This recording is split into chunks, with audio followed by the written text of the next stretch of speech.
नाक़िल मुखर्रिर जनाब Kalimul Hafeez, managing director Shaheen academy, chairman Al Hafeez education academy UP and author of the book तालीम से ही तस्वीर बदलेगी। मैं आपको दावत देता हूँ कि transformation and educational model of Delhi government schools topic पर अपने ख्यालात पेश करें। जनाब कलीमुल हफीज साहब। दिल्ली के तालीमी मॉडल को आपके सामने पेश करूं।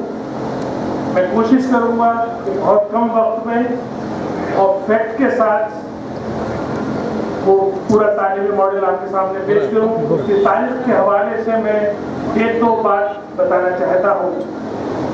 एक तो ये कि जब दिल्ली सरकार जो इस वक्त मौजूदा, जिसे अरविंद केजरीवाल सरकार या आप सरकार कहते हैं, तो जब अरविंद केजरीवाल साहब एजुकेशन कर रहे थे और वो इलेक्शन की तैयारी कर रहे थे, तब उन्होंने दिल्ली में हमसे रुजू किया और कहा कि आप बताइए कि अगर हमारी सरकार बनती है तो हम क्या आपके लिए, खासतौर से जो आप एक एक्टिविस्ट हैं, मुसलमानों में काम करते हैं, उसके लिए आप क्या बेहतर समझते हैं। तो 2013 और 14 में मुझ खासार ने अपने उस्ताद मोहतरम डॉक्टर फखरुद्दीन साहब के साथ मिल करके एक रोड मैप पेश किया था। उस रोड मैप का नाम था road map for Indian Muslims. वो उनके जब वो मैनिफेस्टो बना रहे थे अपनी आम आदमी पार्टी का, तब हमने उनको पेश किया था। उसमें हमने तालीम से रिलेटेड कई सारी उनको तजावीज़ पेश की थी और जब वो हुकूमत में आए और उन्होंने हुकूमत में उन तजावीज़ पर अमल किया और वो उस अमल में एक अमल वो स्कूल एजुकेशन भी था। इसलिए उस स्कूल एजुकेशन को पेश करने का मेरा थोड़ा सा रिलेवेंस है, इसलिए मैंने उसकी तारीख बताई। मैं टाइम बहुत कम होगा, बेफिक्र रहिए, मैं जल्दी फिनिश करूंगा इंशाअल्लाह। बहरहाल एक शेर के साथ शुरू करूंगा अपनी बात। हम परवरिशे नूह कलम करते रहेंगे, हम परवरिशे नूह कलम करते रहेंगे, जो दिल पे गुजरती है खत्म करते रहेंगे। तो ये जो सरकार दिल्ली गवर्नमेंट 2015 में बनी और 2015 में बनने के बाद उसकी प्रायोरिटी थी कि हम किस तरह से दूसरों से जुदा नजर आए, क्योंकि जैसे आपको मालूम है दिल्ली एक लिमिटेड पावर का स्टेट है, फुल फ्लेज स्टेट नहीं है। मैक्सिमम डिपार्टमेंट सेंटर के पास है, बहुत कम डिपार्टमेंट दिल्ली गवर्नमेंट के पास है। लेकिन दिल्ली गवर्नमेंट के पास भी एजुकेशन में भी जो प्राइमरी एजुकेशन है वो एमसीडी के पास है और इत्तफाकन एमसीडी भी दूसरी पार्टी की सरकार है वहाँ पे, और जो हायर एजुकेशन है यानी कि दिल्ली यूनिवर्सिटी है वो सेंटर के पास है, सेंटर में भी दूसरी सरकार है। तो इस मौजूदा दिल्ली सरकार के पास बहुत ही लिमिटेड स्कोप था काम करने का और उसने उस लिमिटेड स्कोप में जो काम करके दिखाया है, जो पूरी दुनिया में जिसका डंका बज रहा है, मैं समझता हूँ हम लोगों को भी वो समझ लेना चाहिए कि आखिर लिमिटेड स्कोप में भी हुकूमतें किस तरह से अच्छा काम कर सकती हैं, ताकि हम लोग जिस स्टेट से आए हैं उस स्टेट की हुकूमतों पे दबाव बना सके और उनसे भी वो अपनी कामयाबी के लिए एक नज़ीर पेश कर सके। ये एक छोटी सी मैं आपके सामने कोशिश करने जा रहा हूँ। मेरा टॉपिक जो मुझे दिया गया वो है transformation in educational model of Delhi government school. वो आप सामने एक स्लाइड भी देखेंगे, लेकिन मैं स्लाइड अंग्रेजी में है, मैं बोलूँगा उर्दू में ताकि मैं अपनी दिल की बात आप तक पहुँचा दूँ। सबसे पहले जो इस हुकूमत ने जो जहाँ से इसका टर्निंग पॉइंट रहा वो रहा कि उन्होंने अपनी एजुकेशन को प्रायोरिटी रखते हुए इसका एजुकेशन बजट डबल कर दिया। एजुकेशन पहले साल में उन्होंने 25% उन्होंने अपना लक्ष्य रखा था, 22.5% किया पहले साल में, उसके बाद में उसको 25 किया, तो 25 से और ज़्यादा कर दिया। तो जब हुकूमत के पास एजुकेशन डिपार्टमेंट के पास बजट आ गया तब उन्हें आसानी हो गई काम करने, और उन्होंने जो पहला काम किया जिसमें उन्होंने 54 मॉडल स्कूल बनाए, उन 54 मॉडल स्कूल्स में सबसे पहले उन्होंने इंफ्रास्ट्रक्चर को एनहांस किया। इंफ्रास्ट्रक्चर में जो उनके पुराने स्कूल्स थे जो बहुत ही बुरी कंडीशन में थे उनको उन्होंने मॉडर्नाइज किया, उनके इलेक्ट्रिकल सिस्टम को, उनके फर्नीचर को, उनके गैजेट्स को, और उसके बाद उनका जो मैनेजमेंट था खास तौर से उन्होंने उसके लिए उसका नाम दिया कि उस जो मैनेजर्स उन्होंने एडिशनल दिए ताकि जो प्रिंसिपल स्कूल को मैनेज करने में, बिल्डिंग को मैनेज करने में जो ज़ाया होता था उसका, उन्होंने उसको बचा लिया और उसे बचाने के साथ एक एडिशनल मैनेजर देके उनसे कहा कि आप इस बिल्डिंग की अपकीपिंग आप करेंगे, प्रिंसिपल्स और टीचर्स सिर्फ एजुकेशन पर काम ध्यान देंगे।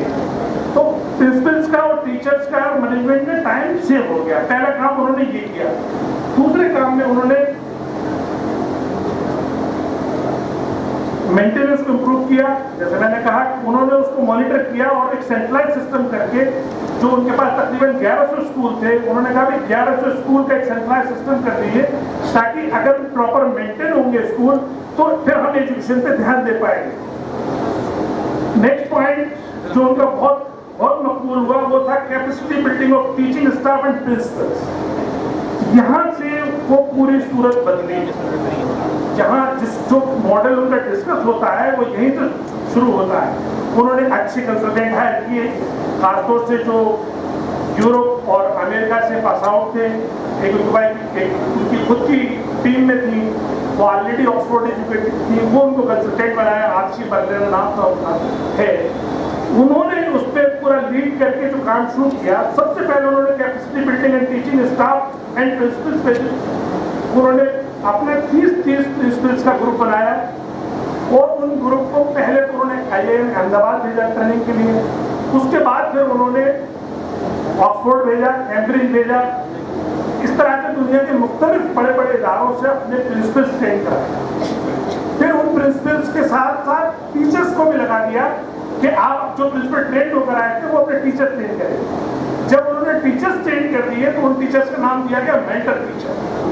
उन मेंटर टीचर्स को 5-5, 6-6 स्कूल दे दिए गए कि आप एक टीचर जो है वो 200, पहले बैच में 200 टीचर उन्होंने मेंटर टीचर बनाए और एक टीचर 5 से 6 स्कूल को कवर करता था और उसका काम सिर्फ यही था कि वो उनकी कैपेसिटी को एनहांस करे, उनको ट्रेन करे और सप्लीमेंट मटेरियल तैयार करे, ताकि जो पुराना सिस्टम था जो उनके दिमाग में चला आ रहा था कि ये सरकारी स्कूलों में तो कोई तवज्जो होती नहीं है, कोई पढ़ाता नहीं है, कोई काम भी नहीं होता है, उस धरने से निकालने के लिए सबसे पहले 1 साल उनकी मेहनत हुई वो टीचर ट्रेनिंग में, स्टाफ ट्रेनिंग में, प्रिंसिपल ट्रेनिंग। ये पहली उन्होंने मेहनत की और उस मेहनत में वो कामयाब रहे। अच्छा, टीचर्स को भी जब बाहर जाने का मौका मिला और ट्रेनिंग मिली तो उनको भी जब उन्होंने दुनिया देखी तो उनमें भी बदलाव आया और वो बदलाव उन्होंने आके अपने जूनियर्स पे और अपने एसोसिएट्स पे वो शेयर किया और वो पीयर ग्रुप में और वो कैलकुलेट मतलब मल्टीप्लाई हो गया और वो मल्टीप्लाई होने के बाद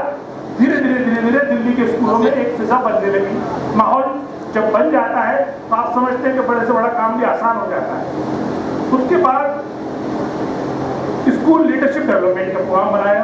फिर उन्होंने वो प्रिंसिपल आइडेंटिफाई किए जिनमें पोटेंशियल था और उन प्रिंसिपल्स को लीडरशिप प्रोग्राम के तहत अलग से उनकी ट्रेनिंग कराई और उनको फिर जिम्मेदारी दी गई। इसी तरह से 5-5, 6-6 स्कूल उनको दे दिए गए कि आपके ये ग्रुप में स्कूल आते हैं, इन स्कूलों पे आप काम करेंगे और इनमें जो लीडरशिप प्रिंसिपल्स में नहीं है उनमें डेवलप करेंगे। एक तरफ उन्होंने टीचर्स और प्रिंसिपल्स को ट्रेन करा कर उनकी कैपेसिटी एनहांस कराई, दूसरी तरफ उनमें जो लीडरशिप जो लैकिंग थी, आप लोग समझ सकते हैं, सब ज़्यादातर लोग एजुकेशनिस्ट हैं कि किसी भी स्कूल की जान प्रिंसिपल होता है।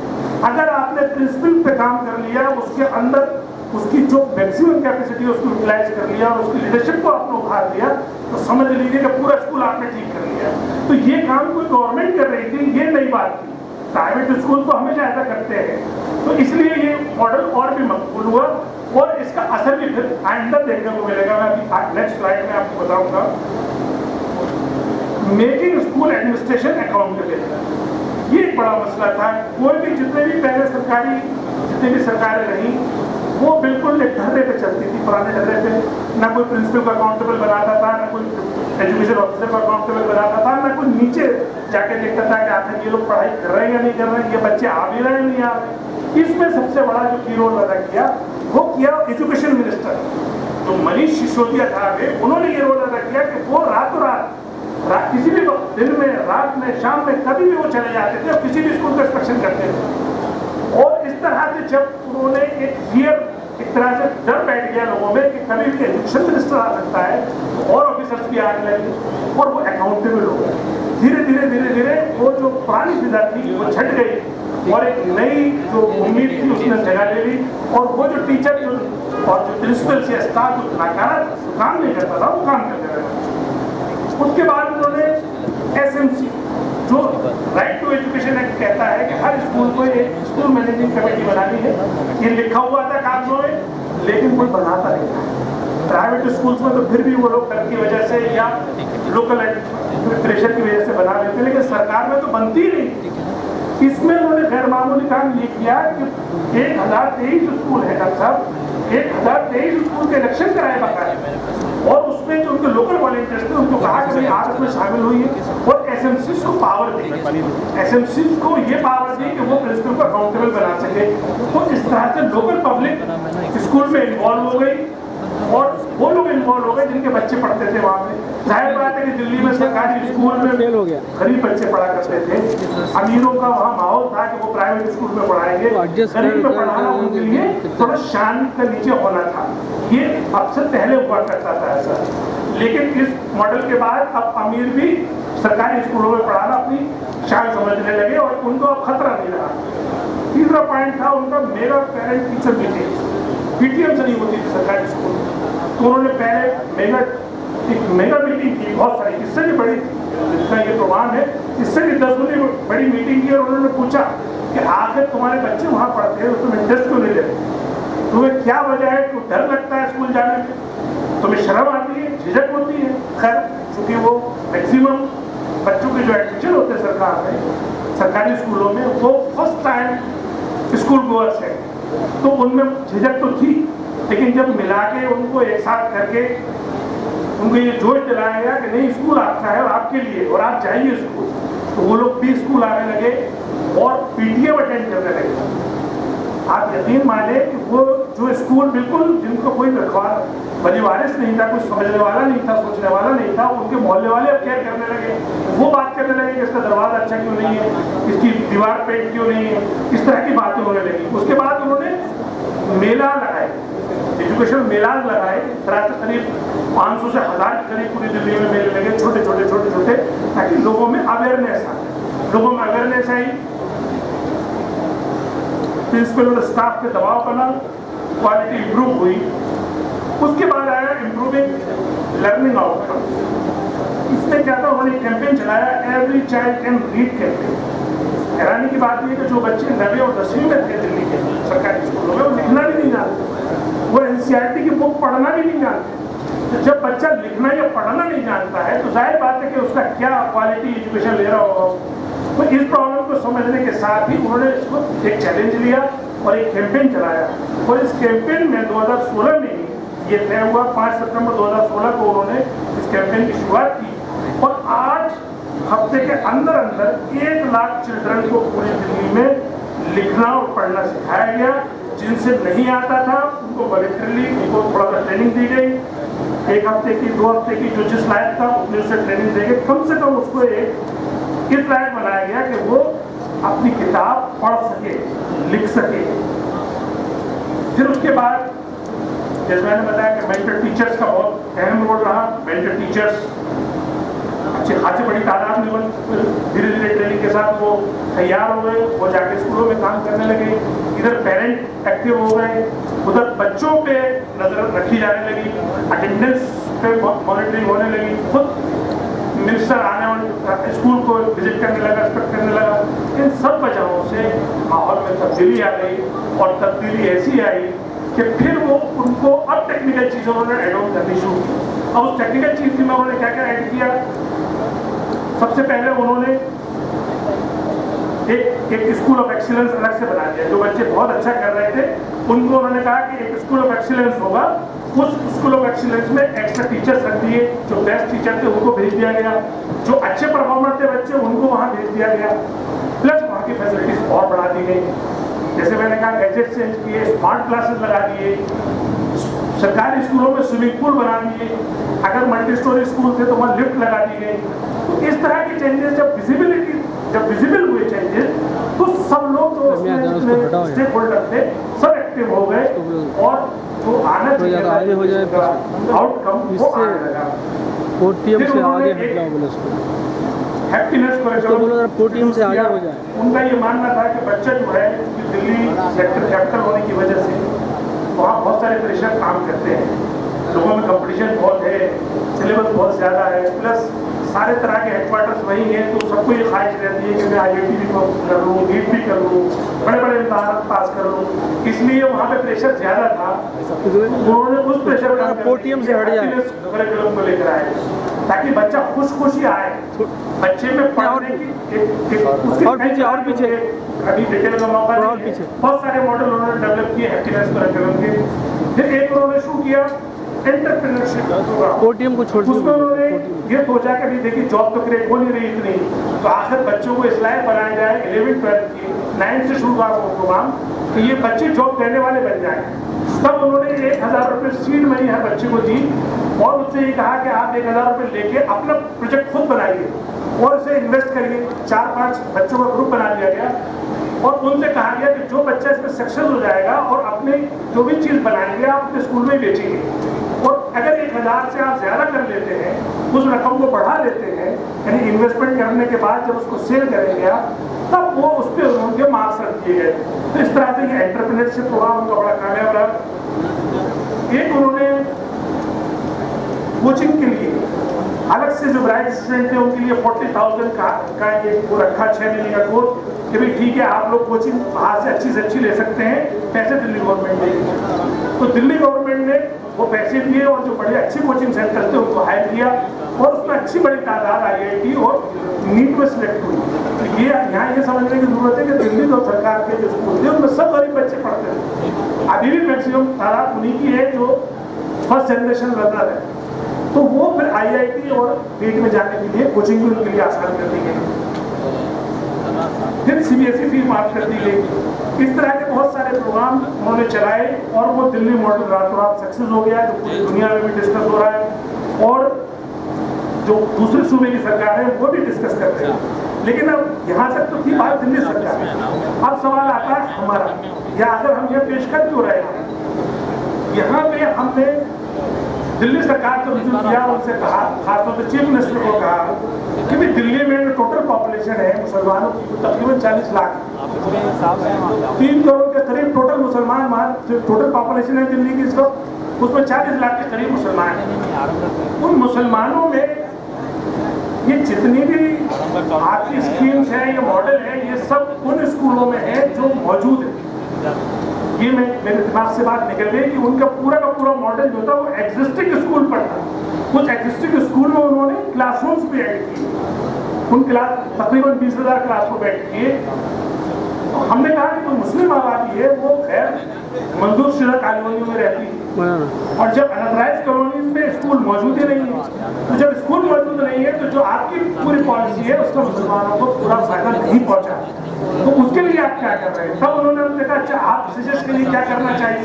तो हमने कहा देखिए आधी आबादी को तो फायदा पहुंच गया है, स्कीम से तकरीबन 20 लाख आबादी को फायदा पहुंचता है क्योंकि गरीब मुसलमान है, गरीब सरकारी स्कूलों में जाते हैं। आधी आबादी रह गई, तो आधी आबादी के लिए हमने बाकायदा इसी तरह की मीटिंग की और उसमें बुलाया एजुकेशन मिनिस्टर को भी, चीफ मिनिस्टर को भी, और हमने सर्वे करके जिस तरह से तेलंगाना मॉडल में किराए की बिल्डिंग देखी और हैदराबाद जैसे वर्ल्ड सिटी से लेके और दूर दराज तक उन्होंने 200 स्कूल, तकरीबन 206 स्कूल जो अभी इस वक्त चल रहे हैं, उसका प्रेजेंटेशन हमने उनको दिया कि आप दिल्ली में ऐसा कीजिए कि हमें रिहायशी स्कूल तो मत बनाइए, तेलंगाना वालों ने तो रिहायशी बनाए थे, आप हमारे लिए सिर्फ डे बोर्डिंग कर दीजिए लेकिन किराए की बिल्डिंग पे करिए, क्योंकि अनऑथराइज्ड एरिया में ना तो आपको जगह मिलेगी और ना उनको कोई अप्रूवल देगा, इसलिए आप उनको किराए की बिल्डिंग ले लीजिए और फिर आपने यहाँ थोड़ा सा रिलैक्सेशन कर दीजिए लॉन्स में, अप टू 8th स्टैंडर्ड उनको स्कूल आप वहाँ चला सकते हैं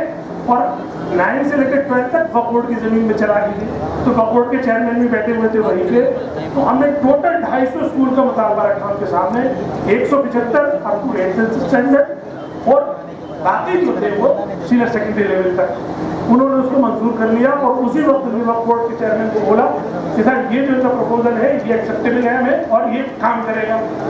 खैर दिल्ली वक्फ बोर्ड ने भी एक मीटिंग अपनी कमेटी बनाई, Delhi Waqf board education committee, खासदार को उसको कन्वीनर बनाया गया और हमने बहुत जल्दी उसके एडवर्टाइजमेंट निकाले और एक डिस्ट्रिक्ट डायरेक्टर, पहले तो हमने उनको पूरा खाका दिया, पूरा सिस्टम दिया बना के कैसे आखिर ये स्कूल रन करेंगे, 250 स्कूल, उसका नाम रखा गया Delhi Waqf board public school. जाहिर बात है हमने तेलंगाना मॉडल से उसको फॉलो किया था, तो बहुत सारी चीज़ें उनकी ली हमने और फिर कुछ अपनी ऐड करके उनको हमने पेश कर दिया और वो मंजूर हो गया। पायलट प्रोजेक्ट 16 स्कूल का शुरू होना था, जिसकी कीमत, जिसका बजट था 16 करोड़ एक साल, वो बजट हमें दिल्ली वक्फ बोर्ड ने दे दिया। हमने डिप्टी डायरेक्टर भी अपॉइंट कर लिया, 16 प्रिंसिपल का इंटरव्यू कर लिया, 200 टीचर का इंटरव्यू कर लिया। अब यहाँ पे टर्निंग पॉइंट आता है, ये सब जब हम कर चुके तो फिर जरा सरकार को और लोगों को इसकी जरा ये भनक हुई अखबार वगैरह को भी कि भाई ये क्या चल रहा है, क्यों हो रहा है, तो सरकार डर गई। सरकार ने कहा कि भाई ऐसा ना हो कि ये हमारे खिलाफ चला जाए, हम चाहते ये हैं कि इस इलेक्शन में बाकायदा इसको लेकर आए, इस मुद्दे को तब जाके करें हम। और वो काम अभी एज इट इज रुक गया, अभी वहीं के वहीं है। लेकिन मैं आपकी खुशगुजार ये बात इसलिए करना चाह रहा हूँ ताकि आप भी जहाँ जहाँ पे भी मौजूद है वहाँ हुकूमतों के स्कीम्स में शामिल होइए, उनके प्रोग्राम में शामिल होइए, उसमें उनका हाथ बटाइए।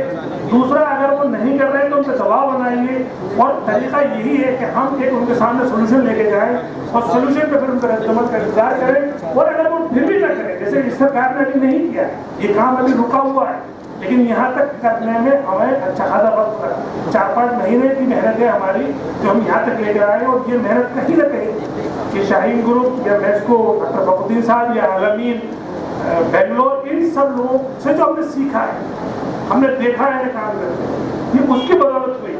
और इंशाअल्लाह दिल्ली में भी आप बहुत जल्द देखेंगे कि वो 250 स्कूल आपको नजर आएंगे।